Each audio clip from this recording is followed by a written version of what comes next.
ይሁነኝ ማለት ተማርኩኝ ጌታ ያለው ያገኘኝ ማለት ወደድኩኝ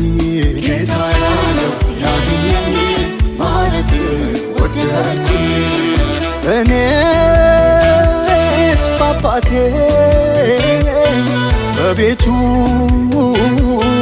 መኖሬ እንደ ልጅ ማደጌ ገብቶኛል ጥቅሜ አንዳንዴ ለምኜው እንኳን ባይሰጠኝ ጠይቄው ቢከለክለኝ አይቶ ነው ለበጎ እንደማይሆነኝ አባት ነው በደሙ ዋጋ የገዛኝ ልጁ ነኝ የሚራራልኝ አልለም ይሄኛው ለምን ቀረብኝ